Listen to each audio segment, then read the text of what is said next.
이 시간 우리에게 주시는 하나님 말씀입니다. 에베소서 2장 19절에서 22절 말씀입니다. 에베소서 2장 19절에서 22절 말씀입니다. 우리 다 함께 한 목소리로 처음부터 마지막 절까지 합독하도록 하겠습니다. 시작. 그러므로 이제부터 너희는 외인도 아니요 나그네도 아니요 오직 성도들과 동일한 시민이요 하나님의 권속이라. 너희는 사도들과 선지자들의 터 위에 세우심을 입은 자라. 그리스도 예수께서 친히 모퉁이 돌이 되셨느니라. 그의 안에서 건물마다 서로 연결하여 주 안에서 성전이 되어 가고 너희도 성령 안에서 하나님이 거하실 처소가 되기 위하여 그리스도 예수 안에서 함께 지어져 가느니라. 아멘. 계속해서 에베소서 말씀을 공부하고 있습니다. 또 묵상하고 있습니다. 에베소서 말씀이 가지고 있는 큰 주제는 무엇입니까? 교회입니다. 에베소서는 교회에 대한 말씀입니다. 오늘 우리가 살펴볼 본문 속에서도 사도 바울은 교회에 관한 매우 강력한 교훈을 우리에게 말씀해 주고 있습니다. 사실 오늘 본문은 4절밖에 되지 않는 굉장히 짧은 구절인데요. 하지만 이 각 절마다 우리가 놓쳐서는 안 될 중요한 주제들을 담아내고 있습니다. 그 4가지 주제는 다음과 같습니다. 먼저 우리 19절 말씀은 에베소 교회 성도들의 새로운 신분입니다. 또 20절부터 22절까지 말씀은 모두 교회에 관한 교훈의 말씀인데요. 차례대로 보면 20절은 교회의 기초, 21절은 교회의 형성, 또 22절은 교회의 기능, 이러한 주제들을 담아내고 있습니다. 자, 그 중에 제일 먼저 첫 번째 주제인 에베소 교회 성도들의 새로운 신분에 대해 묵상해 보도록 하겠습니다. 우리 오늘 본문 19절 말씀인데요. 우리 같이 말씀을 다시 한번 봉독해 보겠습니다. 시작. 그러므로 이제부터 너희는 외인도 아니요 나그네도 아니요 오직 성도들과 동일한 시민이요 하나님의 권속이라. 아멘. 자, 잠시 지난 시간에 들었던 설교를 복습해 볼 필요가 있습니다. 우리는 지난번 설교 시간에 에베소 교회 성도들에게 사도 바울이 그들이 예수 그리스도를 알기 전, 믿기 전 상태가 어떠했는지 묘사하는 부분을 지난 시간에 우리가 살펴보았습니다. 에베소 교회 성도들은 대부분 유대인들이 아니라 비유대인 그리스도인들이었습니다. 다시 말하면 에베소 교회 성도들은 유대교의 입장에서 보면 이방인들이었습니다. 원래 유대인들은 하나님의 은혜 때문에 선택받았고 또 세상의 빛이 되어야 하는 사명을 받은 민족이었습니다. 그러나 그들은 자기들의 사명을 그릇된 우월의식으로 바꾸어 버렸습니다. 유대인들은 이방인들을 폄하했고 이방인들 역시도 유대인들을 미워했습니다. 그래서 유대인들과 이방인들 이 두 부류의 사람들은 함께 더불어 살고 싶어도 더불어 살 수 없는 원수가 되었습니다. 자, 또 한편 우리 지난 시간에 살펴본 이 세상 모든 사람들이 가지고 있는 2가지 근본적인 문제가 있다 말씀을 드렸는데요. 혹시 기억이 나십니까? 이 세상 모든 사람들이 가지고 있는 2가지 근본적인 문제는 무엇입니까? 먼저 첫 번째로는 하나님과 나 사이에 평화가 없다는 것입니다. 또 두 번째는 무엇입니까? 나와 이웃 사이에도 평화가 없다는 것입니다. 자, 그런데 이 2가지 인류의 문제를 하나님께서 해결해 주셨습니다. 그리고 사실 성경은 이것을 가리켜서 복음이라고 말합니다. 자, 그래서 먼저 하나님과 나 사이에 죄로 인해서 평화가 없던 우리에게 하나님이 어떻게 하셨습니까? 하나님은 우리를 긍휼히 여기시고 우리로 하여금 하나님께 나아감을 얻게 하셨습니다. 우리는 스스로 하나님께 나아갈 수 없었지만 우리가 하나님께 나아갈 수 있도록 하나님이 마련하신 방법은 무엇입니까? 누구를 통해서요? 예수 그리스도를 통해서입니다. 또 두 번째로 나와 이웃 사이에 평화가 없던 유대인들과 이방인들에게 하나님은 어떻게 하셨습니까? 하나님은 서로 원수 관계가 되어서 도저히 함께 살 수 없는 이 두 부류의 사람들이 하나가 될 수 있는 새로운 해결책을 주셨습니다. 자, 이때 하나님의 방법은 무엇이었습니까? 그것은 주님의 십자가를 통해서 만들어지는 새로운 공동체, 즉 교회였습니다. 자, 그래서 원래 이방인들과 유대인들 사이에는 그들이 화목할 수 없게 만드는 담이 한 가지가 있었는데요. 그 담은 바로 율법의 담이었죠. 그런데 이제 하나님께서 그 담을 폐지하십니다. 이제 율법의 완성이신 예수님께서 이 세상에 오셔서 교회를 세우심으로 유대인이나 이방인이나 이제는 율법이 아니라 오직 예수 그리스도를 믿는 믿음으로 차별 없이 구원을 받게 되었습니다. 자, 이제 이러한 관점을 가지고 오늘 본문을 살펴보면 좋겠습니다. 우리 오늘 본문 19절 말씀을 다시 한번 보도록 하겠습니다. 우리 같이 한번 다시 읽겠습니다. 시작. 그러므로 이제부터 너희는 외인도 아니요 나그네도 아니요 오직 성도들과 동일한 시민이요 하나님의 권속이라. 아멘. 자, 방금 읽은 이 19절 말씀은 우리가 지난주에 설교 시간에 살펴본 에베소서 2장 12절 말씀과 완벽하게 대조가 되고 있는 말씀입니다. 자, 한번 비교해 볼까요? 우리 12절 말씀 화면을 통해서 같이 읽어봅니다. 시작. 그때 너희는 그리스도 밖에 있었고 이스라엘 나라 밖에 사람이라 약속의 언약들에 대하여는 외인이요 세상에서 소망이 없고 하나님도 없는 자이더니. 아멘. 자, 이제 지난 시간에 살펴본 12절과 오늘 본문 19절 말씀을 표를 통해서 같이 한번 비교해 보도록 하겠습니다. 자, 여러분 화면이 잘 보이시죠? 자, 에베소 교회 성도들은 전에는 약속의 언약들에 대해서 외인들이었습니다. 하지만 이제는 그들이 외인이 아닙니다. 또 두 번째로 전에는 에베소 교회 성도들이 이스라엘 나라 밖의 사람이었습니다. 하지만 이제는 오직 구원 얻은 성도들과 동일한 시민이 되었습니다. 또 세 번째로 전에는 에베소 교회 성도들이 세상에서 소망이 없고 하나님도 없는 사람이었습니다. 하지만 이제는 하나님의 권속이 되었습니다. 여기서 권속이라고 하는 말은 식구라는 뜻입니다. 아버지의 모든 유산을 상속받고 또 아버지의 모든 풍성함을 함께 누릴 수 있는 진짜 자녀, 또 진짜 가족이 식구가 되었다는 뜻입니다. 자, 그런데 여러분, 오늘 우리가 본문에서 살펴보고 있는 이 에베소서 말씀 가운데 사도 바울은 다른 성경에서는 좀처럼 잘 찾아볼 수 없는 교회에 대한 세 가지 이미지를 말씀해 주고 있습니다. 자, 먼저 오늘 방금 읽은 19절 말씀 속에서 교회에 대한 두 가지 이미지를 발견할 수 있고, 또 우리가 조금 후에 살펴볼 21절 말씀 속에서도 교회에 대한 이미지를 발견할 수가 있습니다. 자, 그 세 가지 이미지가 무엇이냐면 첫 번째는 나라, 두 번째는 가정, 세 번째는 성전입니다. 우리 표를 한번 보여주시기 바랍니다. 자, 화면을 보시면서 한번 따라와 보시기 바랍니다. 사도 바울이 교회에 대한 세 가지 이미지를 말씀해 주고 있는데, 먼저 19절 말씀에 동일한 시민이라고 하는 구절을 통해서 교회는 나라이구나 하는 것을 우리가 발견할 수가 있고요. 또 19절 말씀에서 너희는 하나님의 권속이라, 하나님의 식구라, 이 구절을 통해서 교회는 가정이구나 하는 이미지를 발견해낼 수가 있습니다. 그리고 이어지는 21절 말씀 속에서도 우리가 주 안에서 함께 성전이 되어가고 이런 구절이 있거든요. 그래서 이 구절을 통해서 말 그대로 하나님의 교회는 성전이구나 하는 이미지를 발견할 수가 있다는 것입니다. 이제 이 세 가지 이미지를 조금 더 자세하게 살펴보도록 하겠습니다. 우리 다음 이미지 보여주시기 바랍니다. 먼저 교회의 첫 번째 이미지는 나라입니다. 자, 이 나라의 이미지 안에서 하나님과 나와의 관계가 무엇인지 한번 생각해 보시기 바랍니다. 자, 우리가 지금 교회로 모였지 않습니까? 그런데 이 교회가 하나님의 나라라고 하면 하나님과 나와의 관계는 무엇이라고 말할 수 있을까요? 그것은 바로 왕과 백성의 관계입니다. 그렇죠? 나라이면 왕이 계시죠. 그리고 다스림을 받는 백성이 있는데 하나님이 왕이시고 우리는 백성입니다. 자, 그렇다면 두 번째로 이 나라라고 하는 이미지 속에서 나와 다른 성도들의 관계는 무엇일까요?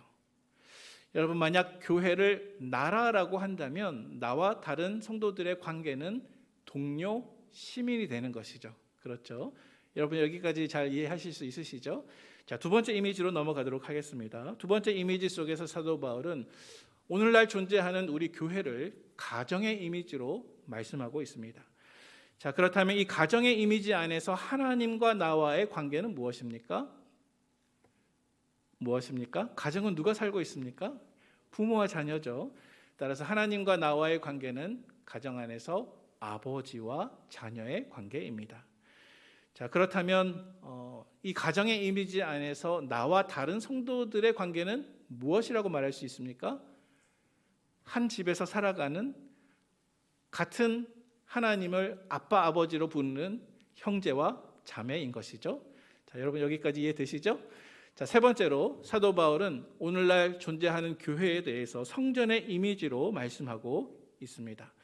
자, 만약 교회가 성전이라면 이 성전 안에서 하나님과 나와의 관계는 무엇이겠습니까? 그것은 하나님이 우리 안에, 성전된 우리 안에 내주하신다는 것입니다. 하나님은 성전 안에 거하시죠. 따라서 우리 안에 내주하십니다. 자, 그렇다면 이 세 번째 이미지인 성전의 이미지 안에서 나와 다른 성도들의 관계는 무엇이겠습니까? 여러분, 한 건물을 성전으로 이루어가는 그 이미지를 한번 생각해 보시기 바랍니다. 건물을 짓기 위해서는 벽돌들이 필요할 것입니다. 자, 그러면 만약에 우리가 지금 이렇게 모이고 있는 교회가 하나님의 성전이라면 나와 다른 성도들의 관계는 마치 벽돌과 벽돌이 함께 만나서 정교하게 쌓여감으로 한 건물을 이루어가는 그러한 관계이겠죠. 자, 그래서 이 성전의 이미지 안에서 나와 다른 성도들의 관계는 마치 정교하게 맞물려 있는 벽돌 혹은 돌과 같은 것입니다. 자, 그런데 여러분, 이렇게 교회에 대해서 나라의 이미지, 또 가정의 이미지, 성전의 이미지로 오늘 에베소서 말씀이 우리에게 말씀하고 있는데 한 가지 흥미로운 사실이 있습니다. 그 흥미로운 사실은 무엇이냐면 교회의 이미지가 나라에서 가정으로 또 가정에서 성전으로 이렇게 바뀔 때마다 하나님과 우리 사이에 또 나와 다른 성도들 사이에 거리감이 점점 좁혀진다는 것입니다. 설명드리도록 하겠습니다. 자, 다시 한번 우리 첫 번째 이미지로 돌아가서 만약 교회가 나라라고 한다면 하나님은 왕이시고 우리는 백성입니다. 자, 그러면 이때 왕은 어디에 계십니까? 왕궁에 계시겠죠. 나는 내 집에 있겠죠. 자, 그러면 나와 하나님과의 거리는 어떻게 됩니까? 조금 먼 거리가 될 것입니다. 하나님은 왕궁에, 나는 여기에. 그리고 나와 성도들의 관계도 한번 생각해 볼까요? 만약 나와 성도들의 관계가 동료 시민이라고 한다면 하나님의 나라에 그 거리는 어떻다고 말씀할 수가 있겠습니까? 나는 진북동에 살고 다른 성도는 저 신시가지에 살고 있습니다. 거리가 어떻습니까? 멀리 떨어져 있죠. 예. 자, 그런데 여러분, 나라의 이미지에서 가정의 이미지로 한번 넘어와 보시기 바랍니다. 자, 가정의 이미지 안에서 하나님과 나와의 거리감은 어떻습니까? 나라의 이미지에서 하나님은 왕궁에 계셨고 나는 여기에 살지만 이제 가정의 이미지로 넘어오면 하나님과 내가 한 지붕 안에 같이 살아갑니다. 여러분 믿으십니까? 네. 자, 그러면은 하나님께서 나의 아버지가 되셔서 한 지붕 안에 살아가는 더 가까운 관계가 된 것이죠. 자, 그러면 이때 나와 다른 성도들의 관계는 어떻습니까? 형제 자매이죠. 따라서 저 신시가지와 진북동이 아니라 한 지붕 안에서 같이 살아가는 형제 자매로서 더 가깝게 된 것입니다. 이해가 되시죠? 자, 하지만 여러분 다시 한번 가정에서 성전의 이미지로 넘어오면 또 어떻게 되는 것입니까? 자, 성전의 이미지 안에서 하나님과 나와의 관계는 무엇입니까? 하나님은 우리 안에 내주하십니다. 자, 그래서 가정에서 한 지붕 안에 사는 관계도 가까웠지만 이제 성전의 이미지로 넘어오면 하나님이 곧 내 안에 계십니다. 내가 하나님 안에 있습니다. 또 이때 나와 다른 성도들의 관계는 무엇입니까? 마치 한 건물을 벽돌과 벽돌이 이어가면서 하나의 건물을 짓는 것처럼 나와 다른 성도들의 관계는 절대로 떨어질 수 없는, 틈이 벌어지면 무너질 수밖에 없는, 서로 긴밀하게 연결되어서 하나를 이루고 있는 서로 간의 거리감이 없는 관계가 되는 것입니다. 자, 그래서 여러분 이 이미지를 한번 생각해 보시기를 바랍니다. 전에는 나와 하나님이 원수 관계였습니다. 전에는 나와 이웃이 원수였습니다. 그러나 이제 하나님께서 우리에게 긍휼을 베푸시고 우리에게 교회라고 하는 새로운 공동체를 주심으로 전에는 멀리 계셨던 하나님께서 어떻게 우리에게 점점 다가오고 계신지, 전에는 원수였던 먼 이웃들이 어떻게 교회 안에서 점점 가까워지고 하나가 될 수 있는지 이 이미지를 통해서 충분하게 묵상해 보시기를 바랍니다. 자, 그 다음 이어지는 20절 구절을 보도록 하겠습니다. 20절 말씀의 주제는 교회의 기초입니다. 우리 20절 말씀 같이 봉독하겠습니다. 시작. 너희는 사도들과 선지자들의 터 위에 세우심을 입은 자라. 그리스도 예수께서 친히 모퉁이 돌이 되셨느니라. 아멘. 자, 20절 상반절 말씀에 보니까 하나님께서는 사도들과 선지자들의 터 위에 주님의 교회를 세우십니다. 자, 여기 말씀에 보니까 선지자라고 하는 말이 등장하죠. 자, 그런데 여기서 선지자라고 하는 말은 성경학자들이 해석하기를 구약의 선지자들이라기보다는 신약의 선지자를 의미한다고 해석을 합니다. 구약의 선지자는 매우 익숙하죠. 하지만 신약의 선지자라고 하니까 다소 생소하게 들리실 수 있겠습니다. 하지만 여러분, 초대교회 당시에는 사도들과 함께 교회의 기초를 세웠던 선지자들이 존재했습니다. 특별히 사도들 중에서도 성령의 감동으로 앞으로 되어질 일들에 대한 예언의 은사를 받았던 사도들도 있었습니다. 자, 여러분, 신약 시대에, 특별히 초대교회 시대에 사도들과 더불어서 선지자들이 실제로 사역을 했다는 사실을 우리는 다음과 같은 성경 구절을 통해서 발견할 수 있습니다. 우리 예를 들면 고린도전서 12장 28절 29절 말씀인데요. 제가 봉독해 올립니다. 하나님이 교회 중에 몇을 세우셨으니 첫째는 사도요, 둘째는 선지자요, 셋째는 교사요. 29절 다 사도이겠느냐, 다 선지자이겠느냐, 다 교사이겠느냐. 여러분, 말씀 가운데 분명하게 선지자가 기록되어 있습니다. 자, 특별히 사도들 가운데 사도 요한을 예를 들어보면, 여러분, 사도 요한은 사도이면서도 특별히 이 세상 종말에 대한 예언을 기록해서 요한계시록을 남겼죠. 따라서 그는 어떻게 보면 사도이지만 또한 동시에 선지자의 역할도 하고 있는 것입니다. 자, 그래서 복음서에서 예수님께서는 주님의 몸된 교회의 기초를 바로 이 사도들 위에 세우시겠다고 약속하셨습니다. 우리 마태복음 16장 18절 말씀 같이 한번 읽어볼까요? 시작. 또 내가 내게 이르노니 너는 베드로라. 내가 이 반석 위에 내 교회를 세우리니 음부의 권세가 이기지 못하리라. 아멘. 자, 여러분, 예수님께서는 베드로의 신앙 고백과 또 그가 대표하고 있는 사도들의 권위 위에 주님의 몸된 교회를 세우셨습니다. 자, 그래서 교회의 기초는 사도들과 선지자입니다. 자, 하지만 여러분, 가장 중요한 것이 아직 남아 있습니다. 가장 중요한 것은, 교회의 기초로서 가장 중요한 것은 바로 교회의 모퉁이 돌이 되시는 예수 그리스도이십니다.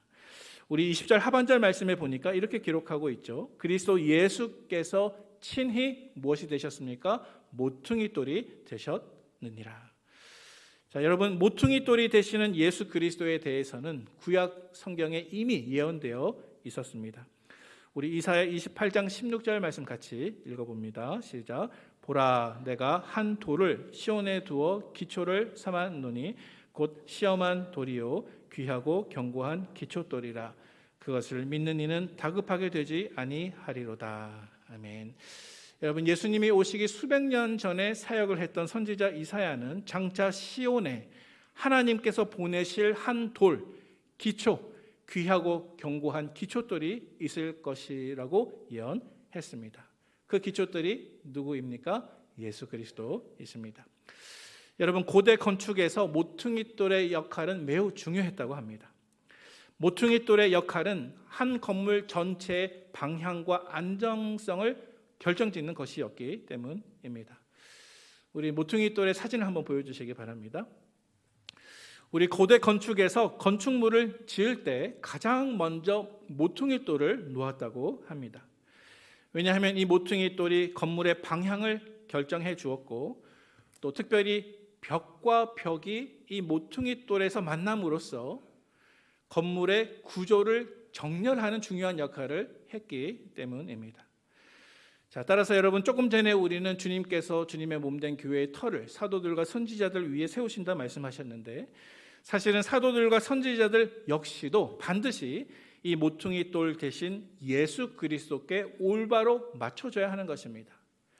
또 두 번째로, 전에는 원수 사이였던 유대인들과 이방인들 역시도 이제는 그 한 명 한 명이 연합되고 화해되어서 마치 건물을 이루는 벽돌 하나하나인 것처럼 모퉁이 돌 되시는 예수 그리스도를 통해서 서로 긴밀하게 연결되어 함께 하나의 집을 세워 나가는 것입니다. 이것이 바로 교회라는 것입니다. 자, 그 다음 이어지는 21절 말씀을 보도록 하겠습니다. 21절 말씀의 주제는 교회의 형성입니다. 우리 21절 말씀 같이 읽겠습니다. 시작. 그의 안에서 건물마다 서로 연결하여 주 안에서 성전이 되어 가고. 아멘. 자, 방금 읽은 이 21절 말씀 속에서 제가 한 가지 강조하고 싶은 구절이 있는데요. 그것은 하반절 말씀에 있는 성전이 되어가고 라고 하는 구절입니다. 성전이 되어가고 이 구절을 우리 한국말로 읽으면 그저 정적이고 수동적인 상태처럼 들립니다. 하지만 사도 바울은 오늘 본문 속에서 교회가 하나의 정적인 건물이기보다는 하나의 살아있는 유기체로서 교회가 어떻게 형성되고 있는지를 말하고 있습니다. 자, 특별히 유대인 신자들과 이방인 신자들이 모퉁이 돌 대신 예수 그리스도 안에서 서로 연결되어서 주 안에서 점차 성전이 되어가고 있다고 말씀하고 있는 것입니다. 자, 그래서 주 안에서 성전이 되어가고, 이 되어가고에 해당하는 헬라 원어를 찾아보면 이것은 주 안에서 성전으로 자라간다, 성장해 간다라고 하는 능동태 단어가 쓰이고 있습니다. 자, 따라서 교회는 우리 한 사람 한 명 한 명의 성도가 그저 정적으로 이미 완성된 형태로 존재하는 것이 아니라 살아있고 성장하는 유기체로서 우리 모두가 그리스도 안에서 서로 맞물리고 결합되어서 계속 자라가는 공동체라는 것입니다. 그래서 하나님의 교회는 결코 벌써 완성된 성전이 아니라 지금도 계속 자라가는 하나님의 거처임을 믿으시는 저와 여러분들 되시기를 바랍니다. 이제 마지막 22절 말씀입니다. 22절 말씀의 주제는 교회의 기능입니다. 우리 22절 말씀 같이 봉독해 보도록 하겠습니다. 시작. 너희도 성령 안에서 하나님이 거하실 처소가 되기 위하여 그리스도 예수 안에서 함께 지어져 가느니라. 아멘. 자, 이제 22절 말씀에 주제가 있습니다. 이것은 상반절 말씀에 그대로 기록되어 있죠. 자, 22절의 말씀의 주제는 교회의 기능인데요. 여러분, 교회는 어떤 기능을 가지고 있는가? 22절 상반절 말씀에 보니까 너희도 성령 안에서 하나님이 거하실 무엇이 되기 위하여요? 처소가 되기 위하여.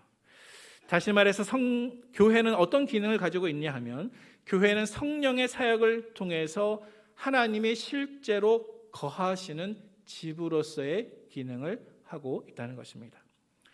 자, 그래서 교회는 하나의 고정된 건물이 아니라 성령님을 통해서 살아계신 하나님께서 실제로 임재하시고 통치하시는 하나님의 살아있는 처소인 것입니다. 자, 이제 말씀을 정리해 보도록 하겠습니다.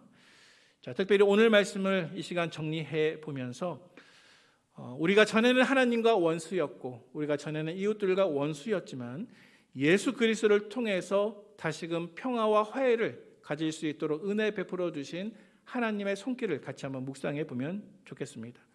특별히 하나님께서 저와 여러분들을 하나님과 화목하게 하시고 또 이웃과 평화롭게 만드시기 위해서 보내신 한 분이 계십니다. 그분은 바로 예수 그리스도이십니다. 자, 그래서 우리가 지금까지 묵상했던 에베소서 말씀에 따르면 우리가 예수님을 알고 믿기 전에 우리의 상태는 했습니까? 우리가 예수님을 알고 믿기 전에 우리는 하나님께 쫓겨나 마땅하고 또 우리가 하나님께 배제되어야 마땅한 외인들이요 또 나그네들이었습니다. 우리는 하나님의 창조 목적을 버리고 내 마음대로 살았기 때문에 영원히 방황할 수밖에 없었던 영적인 망명자와 같은 신세였습니다. 자, 그런데 이때 우리가 아직 죄인일 때 하나님은 죄인인 우리들에게 은혜의 손길을 내미셨습니다. 그래서 하나님은 우리를 하나님의 나라로, 하나님의 집으로, 또 하나님의 성전으로 불러주신 것입니다. 자, 하지만 하나님께서 우리에게 이렇게 막대한 은혜와 사랑을 부어주실 때 이에 걸맞은 막대한 비용과 희생이 뒤따랐습니다.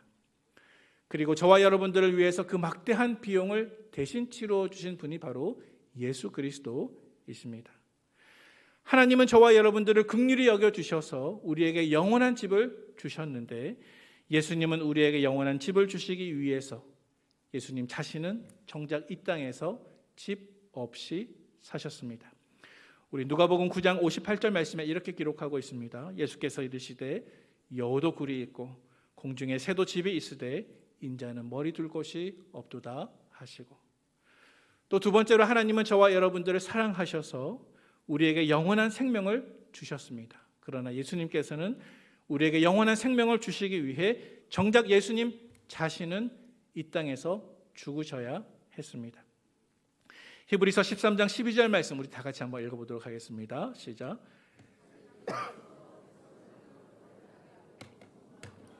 고난을 받으셨느니라. 아멘.